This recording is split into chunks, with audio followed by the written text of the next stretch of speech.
Goeiemôre gemeente. Dis 'n lekker môre. Ons gaan begin sing aan 4 lofliedere. Majesteit lied 175, 176 Halleluja, U is koning, 177 Jesus groot bo almal en dan sluit ons voorsang af met lied 308 vers 1 en vers 5 en neem my lewe laat dit deur.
Ek wil begin om almal met 'n moederhart vanmôre te laat staan.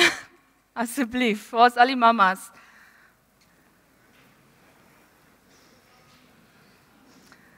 En nou almal wat so sit, wil ek hê moet so 'n bietjie rondom julle kyk. Want 'n vrou is soos 'n diamant. Hy moet baie keer geslyp word, maar hy's kosbaar. Ek wil vra dat ons almal staan. En dan daar waar daar 'n moederhart langs jou staan, sit jou hand op daai moederhart se skouers.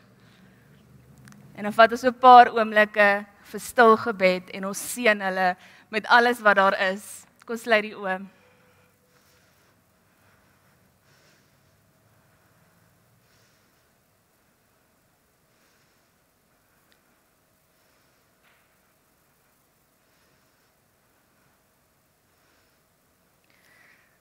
Ons eer en bid vir elke vrou wat 'n moederhart dra. Mag God jou seën en versterk elke dag. Amen. Ons kan maar sit.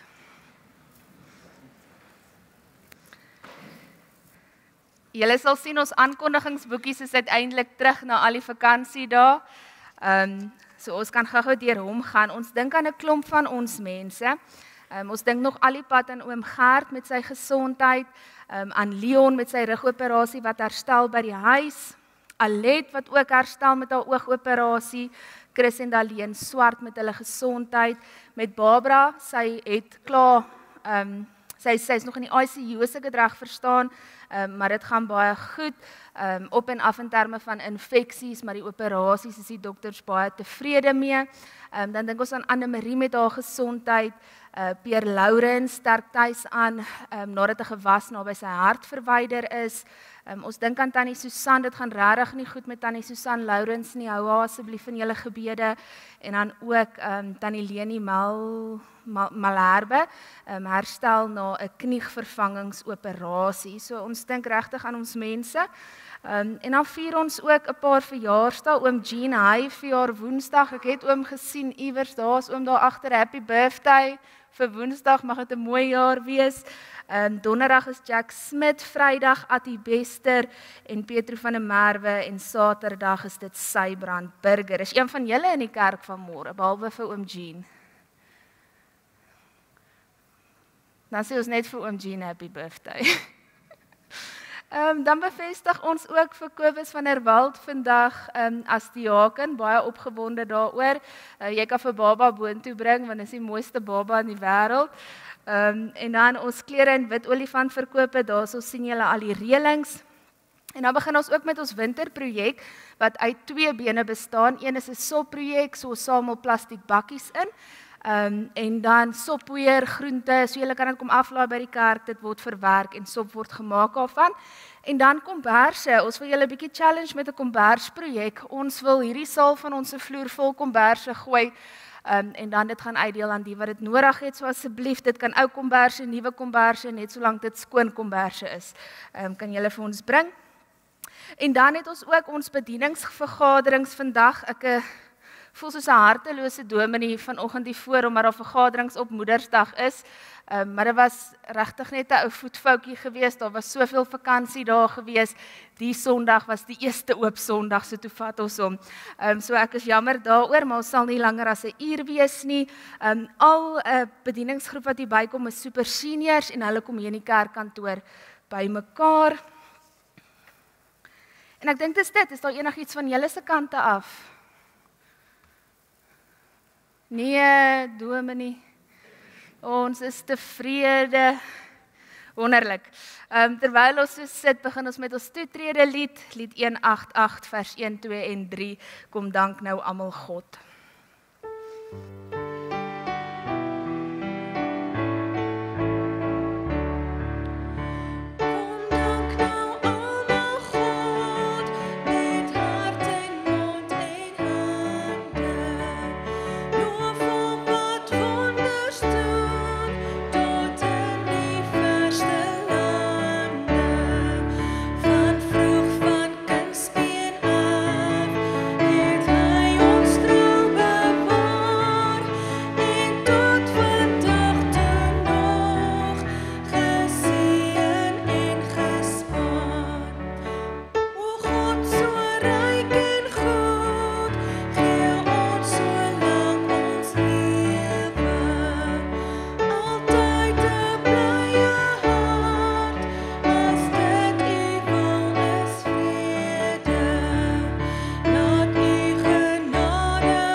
Jy is altyd by my en alles wat ek het is ook joune.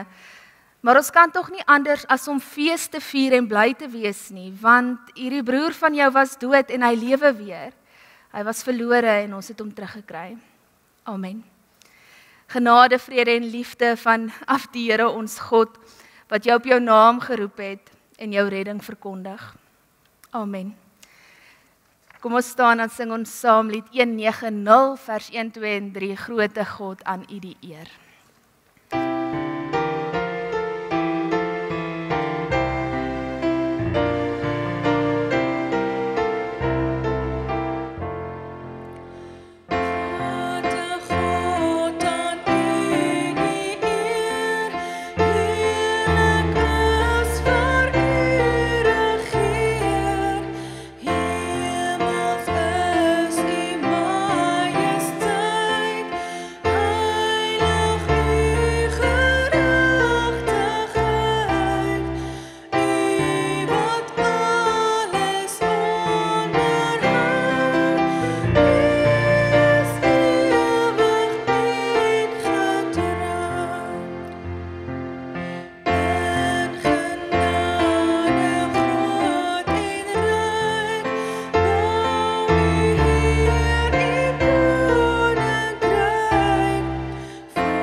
Dis pragtig, my kind. Julle kan maar sit. So 'n paar jaar terug het ek my boetie gevra om vir my 'n geloofbelydenis te skryf. So hierdie is nou sy woorde. Hy is dan 26 jaar oud, maar hy het hierdie geskryf toe hy 22 is. So ek wil dit vir julle voorlees as ons belydenis en wet. Hoekom glo ek in God? Ek het hom nodig, so hier is my antwoord. Ek glo in God want baie keer is die wêreld so awesome en dinge werk so goed uit dat my siel uitroep vir iemand om voor dankie te sê, dan is hy daar. Ek glo in God want soms is die berge en die sonsondergang en die wolke en die maan so mooi dat ek iemand nodig het om te prys. Iemand moes dit gemaak het. Dis hy. Ek glo in God want baie keer gebeur goed wat so onbeplan is en so seer maak, dan voel dit of niemand verstaan nie, maar dan onthou ek die man aan die kruis en die spykers in sy hande, dan weet ek iemand huil saam met my. Dis hy. Ek glo in God want baie keer is ek so de mekaar en die lewe so sinneloos en my drome lyk onbereikbaar en dan het ek iemand nodig om saam met my die pad te stap en die rigting te wys. Dan is hy daar. Ek glo in God want baie keer is ek so dom en doen sulke stupid goed en die sonde mors my hart en lewe so op en maak ander so seer. En dan het ek nodig dat iemand vrede en wysheid bring. Dan is hy daar. Hy maak heel wat ek self verbrou het. Hy bring genade selfs in seer wat ek self veroorsaak het. Ek glo in God want baie keer weet ek niks. Ek het leiding en wysheid nodig in 'n de mekaar wêreld wat ek self nie verstaan nie. En dan skryf hy vir my in die Bybel en ek lees sy woorde en hoor sy stem en dinge maak weer sin. Ek glo in God, in Jesus en sy gees want hy is daar heeltyd, altyd. In alles waardeur ek gaan en maak nie saak hoeveel keer ek dieselfde fout maak nie, hy is daar. Ek glo in God want ek sien nie kans om ooit alleen te wees of enige iets alleen te doen nie. Amen. Terwyl ons so sit, sing ons as skuldbelydenis lied 231.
Die misdadiger op die kruis langs aan Jesus het vir Jesus gevra, Jesus, dink aan my wanneer U in die koninkryk kom.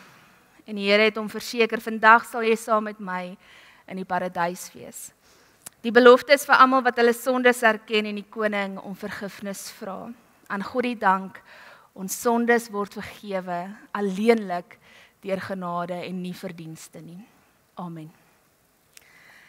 Ek wil vanmôre as kindermoment bietjie genade illustreer, want ons praat baie oor genade in die kerk, dat ons nie hoef te werk om daai genade te verkry nie. So ek wonder, Joart, my liewe broer in Christus, wil jy my nie kom help nie? Ek wil my jong diakens ook mak maak.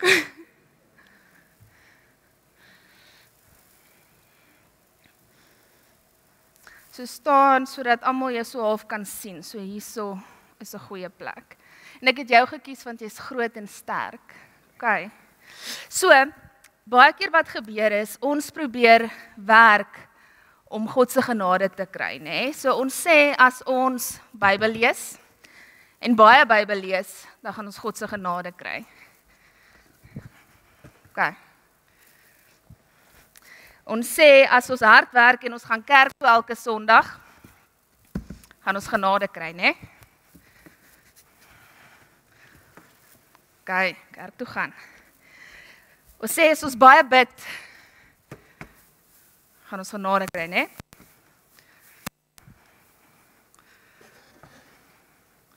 OK. En ons sê, as ons mense help, gaan ons genade kom, né? Gaan dit moeilik vir jou maak. OK. En nou het ons hier 'n bal en op die bal staan genade, nê? As julle kan sien. Nou Joart, jy moet nou hierdie bal vang. Is jou eie en daarby hoe jy hom vang.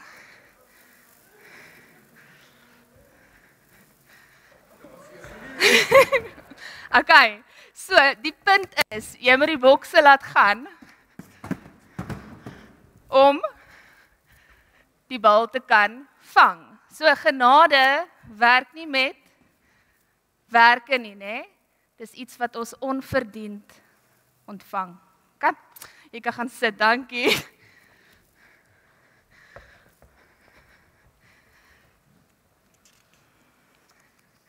Nou vandag se preek sluit nie noodwendig direk aan by genade nie, maar genade is altyd ter sprake. So vandag kyk ons na 'n gelykenis. Nou 'n gelykenis is 'n storie wat opgemaak word met 'n spesifieke doel in gedagte. Daar is 'n les of 'n boodskap in hierdie storie, maar 'n gelykenis is meer as net 'n les.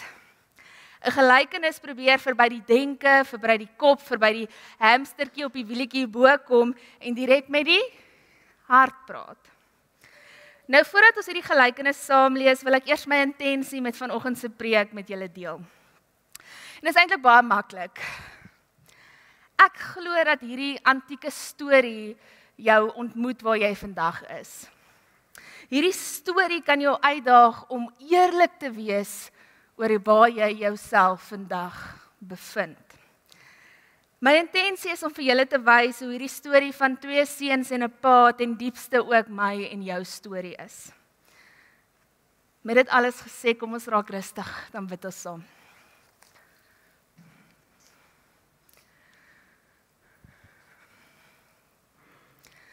Vader, ons staan vanmôre in U teenwoordigheid. Die wêreld wil nie altyd hê ons moet hier staan nie. Ons gedagtes jaag, ons haal vlak asem, ons is gespanne, ons is bang. Here, ruk ons na hierdie oomblik. Sonder die Gees, Here, kan ons nie die woorde wat U spreek begryp nie. Daarom is my smeekgebed vanoggend dat U Gees oor ons vanoggend sal blaas. Mag U Gees ons elkeen lei om vanoggend te verstaan hoekom ons hier is. Mag ons vanoggend diep asemhaal, rustig en tevrede word in U teenwoordigheid. Mag U Gees die woord vir ons oopbreek. Here, kyk vandag na ons gemeente wat dors na U woorde. Ons het U nodig, o Here, om hierdie woorde te verstaan. As dit U wil is, laat U woord ons inspireer tot nuwe lewe, tot nuwe passie. Mag U boodskap ons harte uit ons borskaste laat klop. Amen. Ons kan die Bybels oopmaak by Lukas 15 vers 11 tot 32 en ek wil bietjie vir 'n verandering die hele gedeelte saam met julle lees. So Lukas 15 vers 11 tot 32.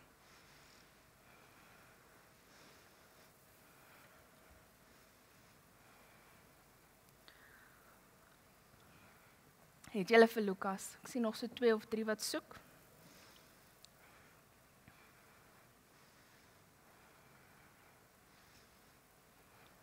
Vir hoofstuk 15 vers 11 tot 32.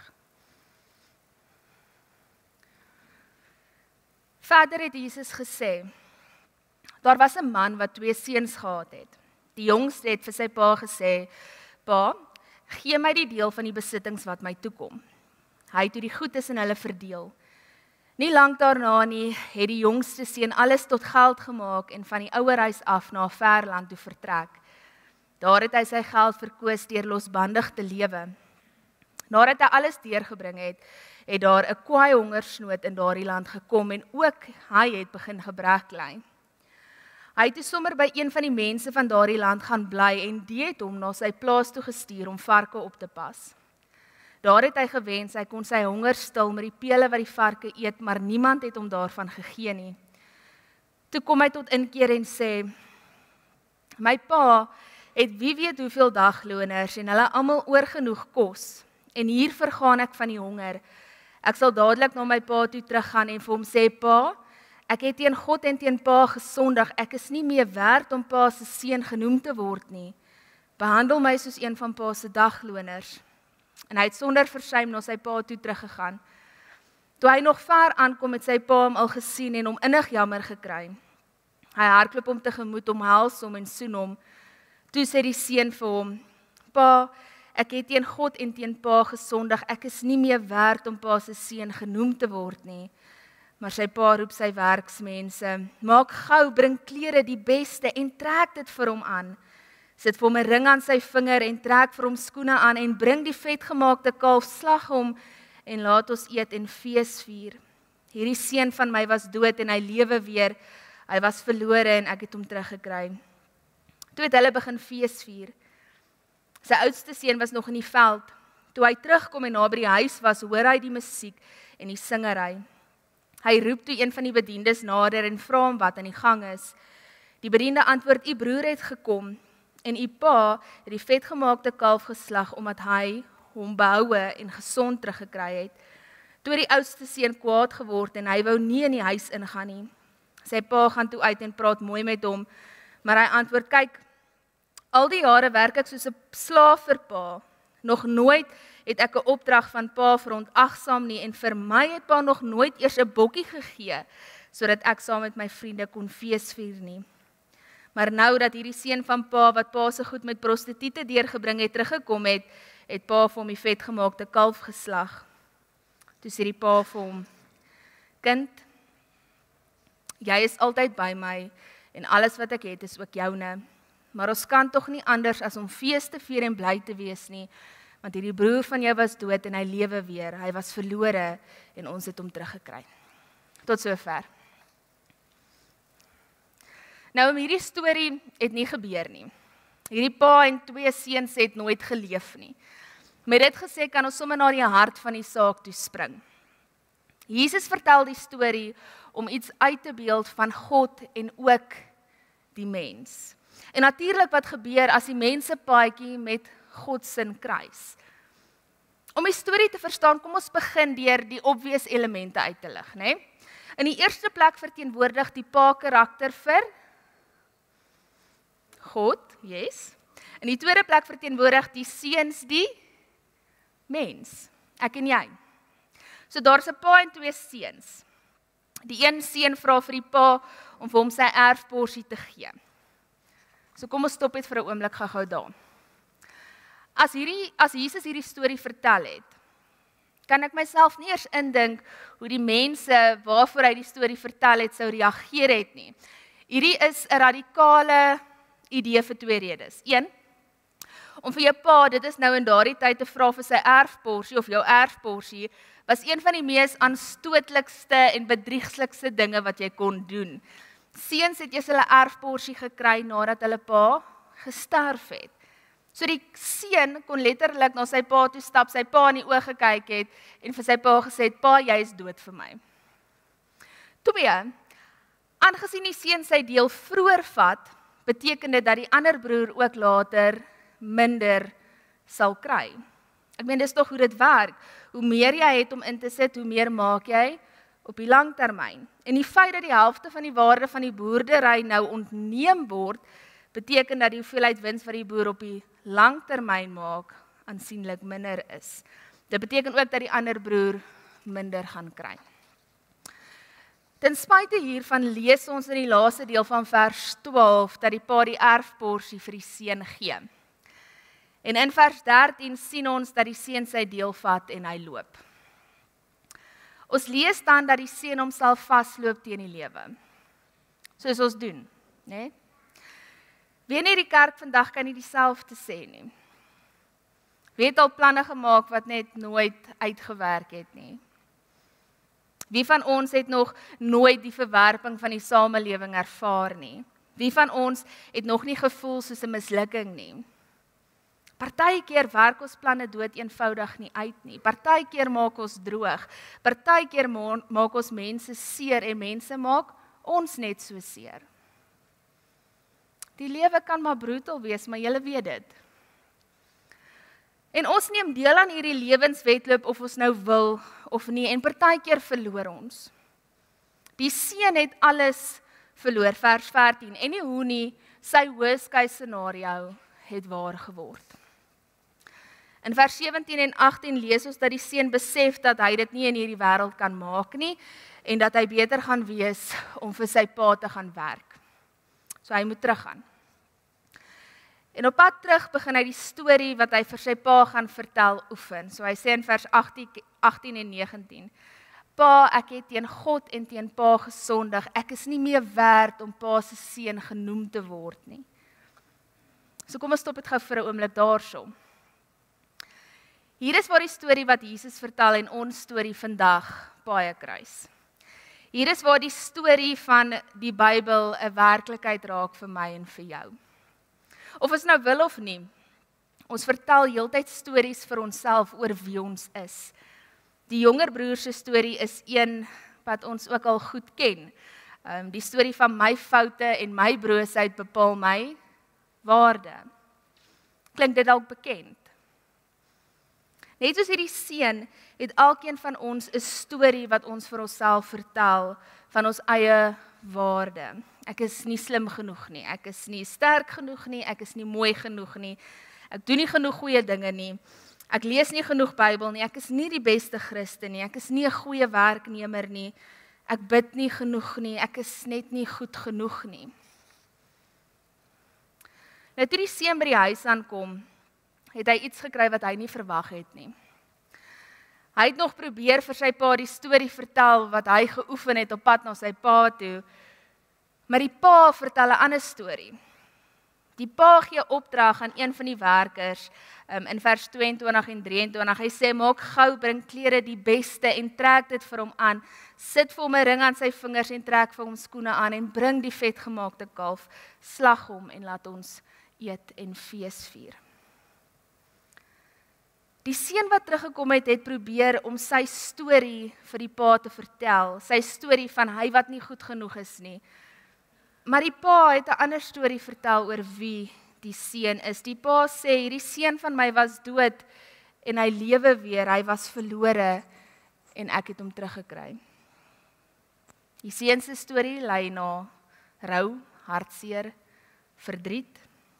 Die pa se storie lei na aanvaarding, jy is my kind, en aan feesviering.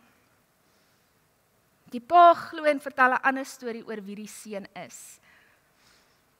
Nou, die jonger broer op daardie oomblik het 'n keuse gehad. Vertrou ek my storie, ek is nie meer werd om pa se seun genoem te word nie, of vertrou hy die pa se storie van sy, die pa se weergawe van sy storie. Maak gou, bring klere die beste en trek dit vir hom aan, sit vir hom 'n ring aan sy vingers en trek vir hom skoene aan en bring die vetgemaakte kalf.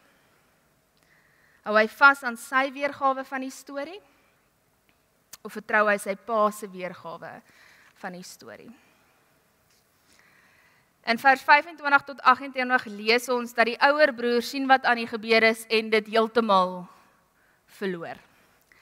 Hy kom na sy pa toe en hy sê in vers 29 en 30, kyk, al die jare werk ek soos 'n slaaf vir pa, nog nooit het ek 'n opdrag van pa verontagsaam nie. En vir my het pa nog nooit eers 'n bokkie gegee sodat ek saam met my vriende kan feesvier nie. Maar nou dat hierdie seun van pa wat pa se goed met prostituie deurgebring het, teruggekom het, het pa vir hom die vetgemaakte kalf gegee. Die ouer seun se storie is die teenoorgestelde van die jonger broer se. Die ouer seun het ook 'n storie wat hy vir homself vertel. Hy is die goeie seun, hy is die een wat reg is. Die ouer broer se storie is die storie amper van perfeksionisme.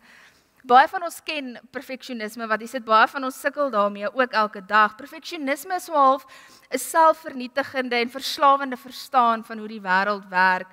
En dit kan primêr opgesom word in hierdie volgende gedagte: as ek perfek lyk en alles perfek doen, kan ek die oorweldigende gevoel van ek is nie goed genoeg nie, vryspring. Klink dit dalk bekend? As ek genoeg Bybel lees, as ek genoeg bid, as ek genoeg glo. Die probleem is dat perfeksionisme nie bestaan nie. Daarom val ons weer en weer vas in hierdie manier van dink. Jy sien, as 'n mens gaan jy definitief broosheid en skaamte ervaar. En wanneer dit gebeur, glo ons dit gebeur omdat ons nie perfek genoeg was nie. In reaksie op hierdie broosheid probeer ons om net nog meer perfek te wees. Beter punte te kry, meer die Bybel te lees, meer te bid, asof dit die seer en die broosheid en die skaamte van menswees net sommer gaan wegvat. Die ouer broer is verlore in sy soeke na perfek wees. Dit is die storie wat hy vir homself vertel. Die storie van, ek moet perfek wees sodat ek liefde kan ervaar. En hy is verlore in hierdie storie dat hy nie eens die lewe saam met sy pa op die plaas kan waardeer nie. Maar weer eens vertel die pa 'n ander storie oor wie die seun is. Hoor die pa se woorde aan die ouer seun in vers 31. Kind, jy is altyd by my en alles wat ek het is ook joune. In kort, jou strewe na perfek, alles wat jy al voorgewerk het, alles wat jy al voorgehoop het, dit het jy al klaar gehad. Dit het jy nog altyd gehad. Jy is altyd by my en alles wat ek het is ook joune.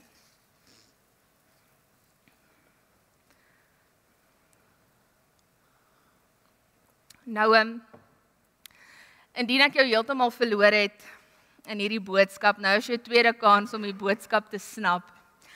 Hier is 'n opsomming. Ons vertel vir onsself stories oor wie ons is. Ons glo gewoonlik hierdie stories.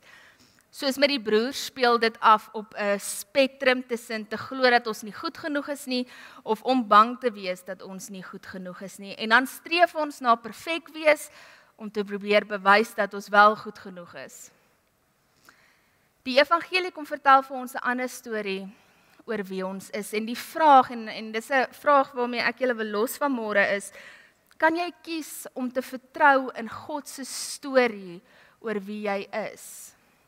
Kan jy kies om te glo dat jy goed genoeg is, ongeag al jou foute, ongeag al jou prestasies? Kan jy die boodskap van genade, ten diepste die boodskap van die kruis, vertrou?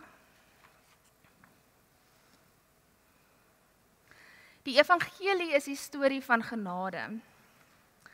Die bekende skrywer Philip Yancey het genade as volg beskryf, en is 'n Engelse aanhaling. Hy sê, "There's nothing on earth we can do to make God love us more.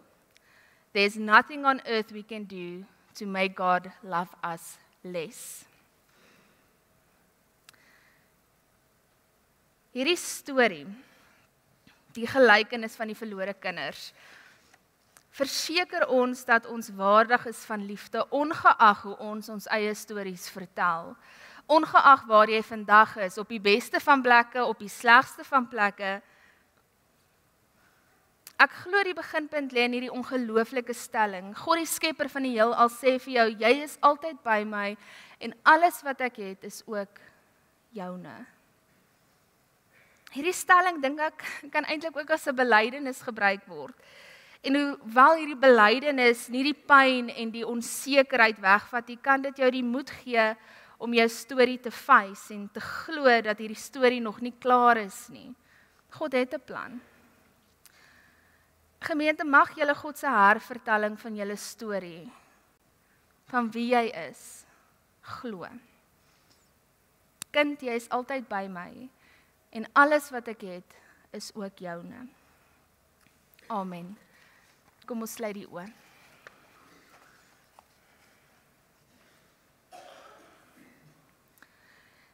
Liewe Vader, ons kom vandag na U met harte wat baie keer de mekaar kan raak deur die stories wat ons vir onsself vertel.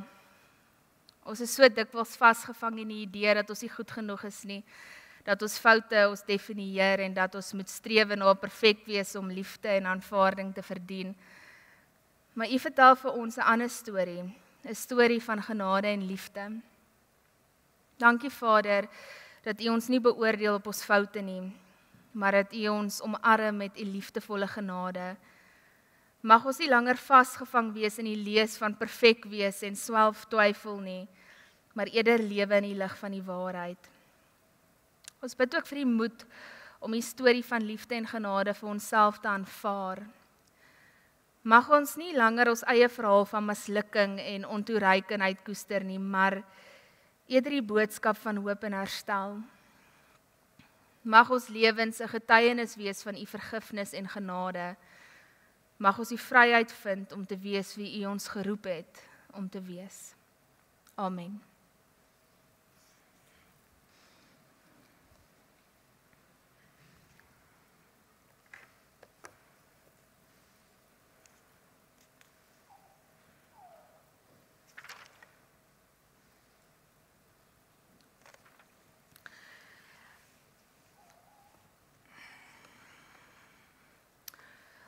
God het van die begin af mense geroep en in diens gestel om sy koninkryk uit te bou.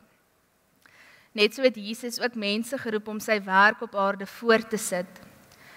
Sy woorde aan die disippels, soos die Vader my gestuur het, stuur ek julle ook, bevestig dit. Diegene wat hy roep is gawes aan die gemeente. Hulle taak is om die gemeente toe te rus vir hulle dienswerk en vir die opbou van die liggaam van Christus. So kan elke gelowige sy of haar funksie in die liggaam vervul. Die kerkraad het hierdie aankondiging bekend gemaak wie tot ouderling vandag net diaken verkies is. Aangesien daar geen wettige besware ingebring is nie, aanvaar die kerkraad die goedkeuring van die gemeente en gaan ons nou voort met die bevestiging. Kobus, jy kan vir my vorentoe kom. Rustig asemhaal.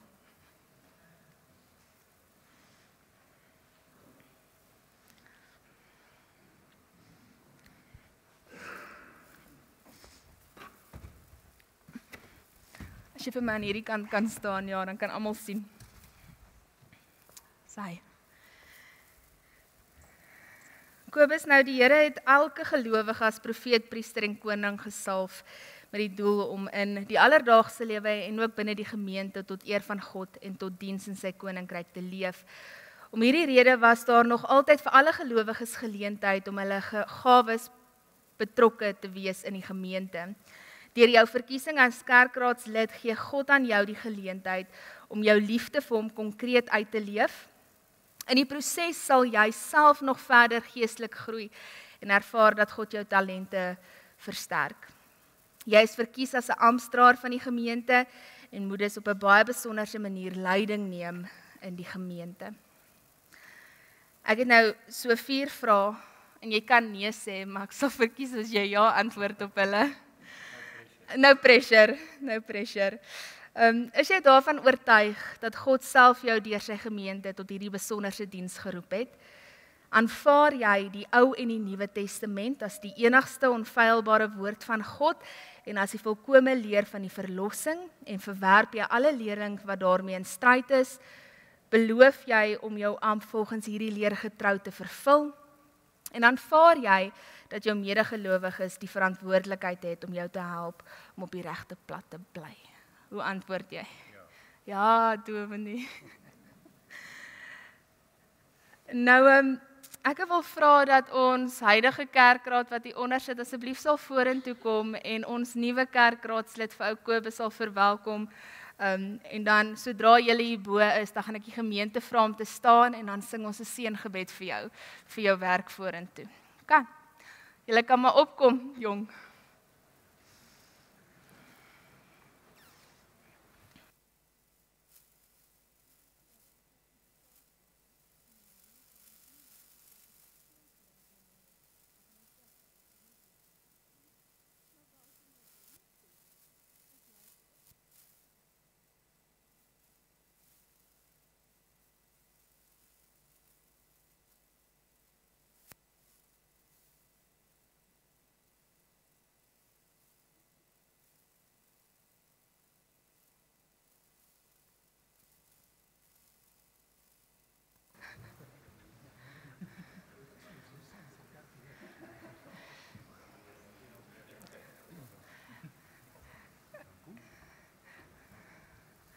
Nou Kobus, staan jy sommer so vir my in die middel.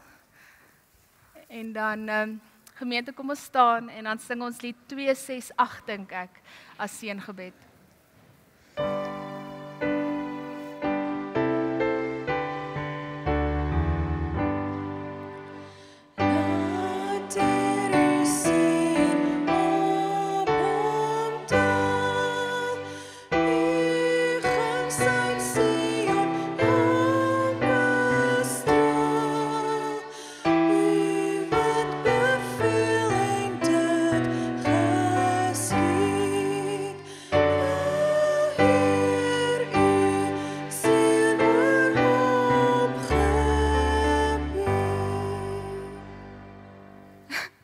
Hy sing die mooiste van almal. Julle kan maar sit, julle kan ook gaan sit. Dankie julle.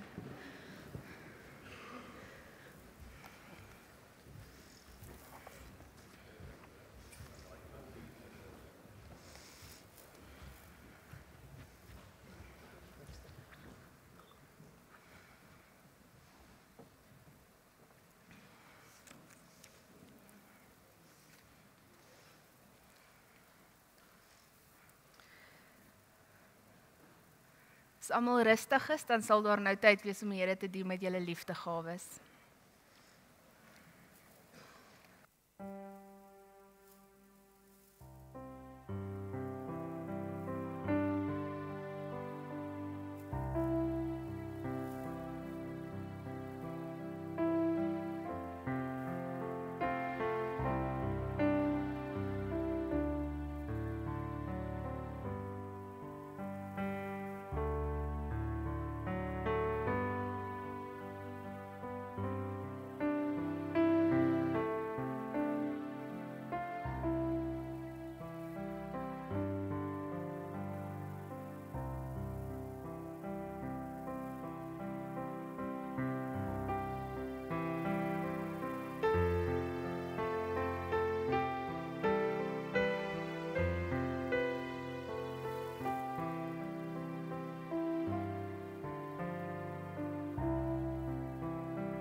Gemeente, ons gaan nou afsluit met ons slotlied.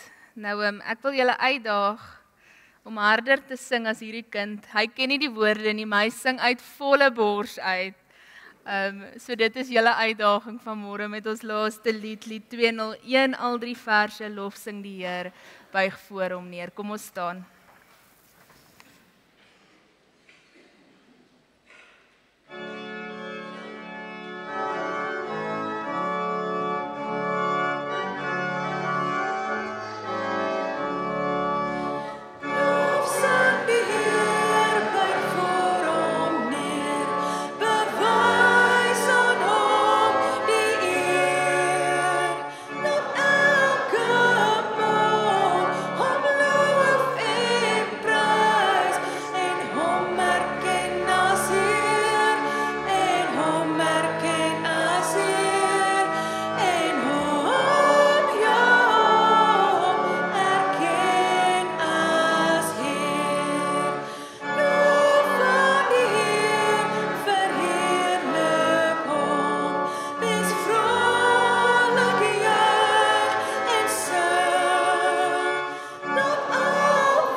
Die genade van ons Here Jesus Christus en die liefde van God ons Vader en die gemeenskap van die Heilige Gees dra julle in die week wat kom. Gaan nie uit, gaan in vrede. Amen.